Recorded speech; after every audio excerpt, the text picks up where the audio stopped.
The host country had already decided who would win before a single ball was kicked. Millions of fans were watching and had absolutely no idea. Honestly, when I first found out about this, I couldn't believe it was real. The 1994 FIFA World Cup came to America with a massive, colorful celebration. But underneath all that excitement, there was something nobody was talking about. Deals were made in back rooms that changed the entire outcome of the tournament. Political pressure, hidden money, and secret agreements shaped what fans watched on TV. And trust me, the stuff FIFA didn't want you to know is absolutely jaw-dropping. You think you know the World Cup coming to American soil in 1994 and 2026, but you have only ever seen the version they wanted you to see. The real story involves corruption at the highest levels of world soccer. It involves American politicians who had zero interest in soccer calling all the shots. And it involves a secret FIFA playbook designed to turn America into a cash machine. Wait, because what is coming next is even darker than you think. The money trail alone will make your head spin completely around. And the decisions made behind closed doors affected players, fans, and entire nations. If you want to uncover the hidden truths that FIFA and World Soccer kept buried, hit that subscribe button on History Lab right now, because what you are about to hear will change how you see the beautiful game forever. Let's go back to 1988, when FIFA made its most controversial decision in decades.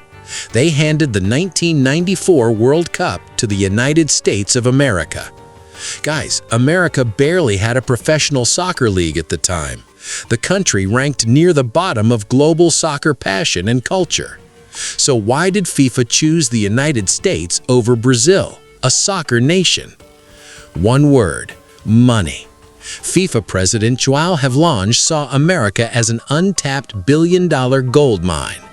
Corporate sponsors like Nike, Coca-Cola, and McDonald's were desperate to enter soccer. And those companies had enormous influence inside the FIFA boardroom. No one talks about this, but the vote was basically bought before it happened. Brazil was promised future tournaments in exchange for stepping aside in 1988. That backroom promise shaped the entire direction of world soccer for 20 years.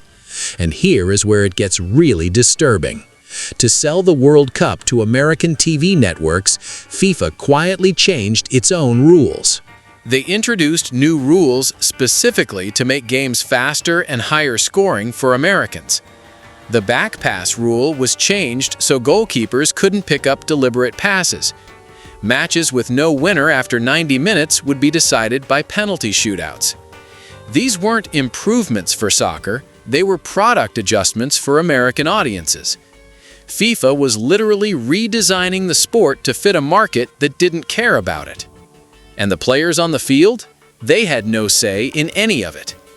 Now, this is where the Maradona story completely breaks your brain. Diego Maradona, arguably the greatest player who ever lived, came to USA '94. He played brilliantly, looked reborn, and then scored an electric goal against Greece. His celebration was wild, intense, and almost frightening in its raw energy. Days later, FIFA announced he had failed a drug test for ephedrine.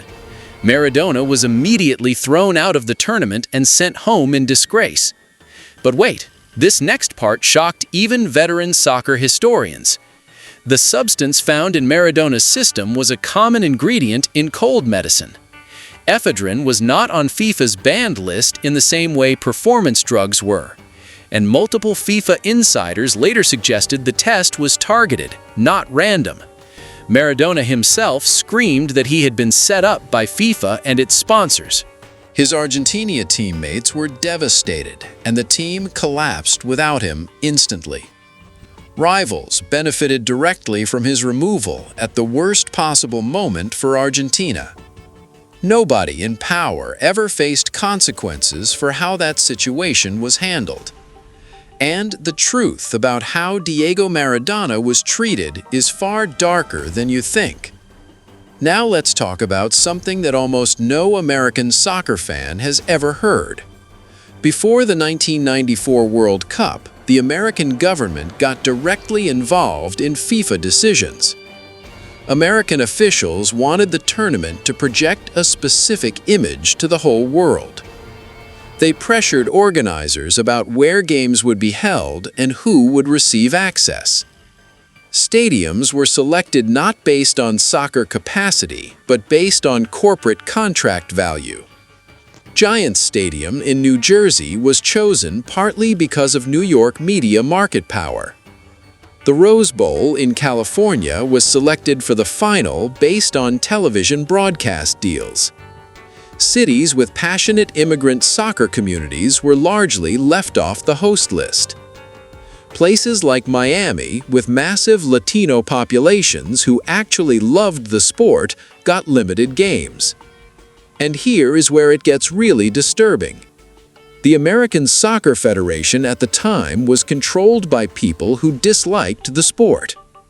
They saw the World Cup as a business opportunity, not a soccer moment for America.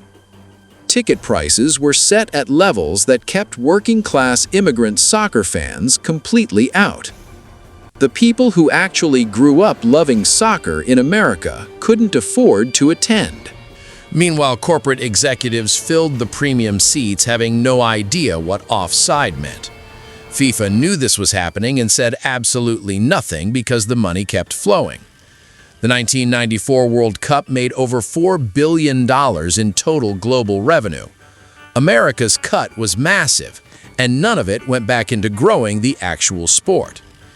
Now, let's fast forward to something happening right now that almost nobody is discussing.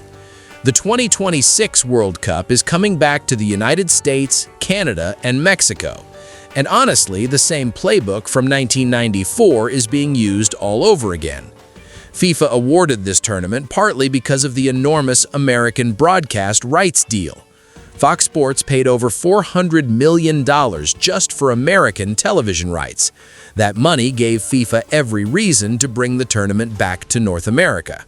But here is the part that should genuinely make you uncomfortable as a fan. Several of the host cities in 2026 were chosen after controversial and secretive bidding wars. Documents later revealed that cities made enormous financial promises to win FIFA's favor. Some of those promises included building or renovating stadiums at taxpayer expense. The people living in those cities were never asked if they wanted to spend that money. Wait, this next part shocked even the reporters who covered it most closely. A congressional investigation in 2015 revealed that FIFA executives took over $150 million in bribes. American officials, specifically FBI agents, built the case that brought FIFA's corruption into daylight. Several top FIFA executives were arrested in a Zurich hotel at dawn in May 2015. The images of soccer officials in handcuffs shocked the entire global sports world completely. And yet, FIFA continued operating, and the World Cup machine kept rolling forward. The 2018 tournament happened in Russia despite massive geopolitical concerns from Western governments. The 2022 tournament went to Qatar in one of the most disputed votes in FIFA history. If this video opened your eyes, hit subscribe right now and never miss another truth. Drop a comment below. Tell me which secret shocked you the most today.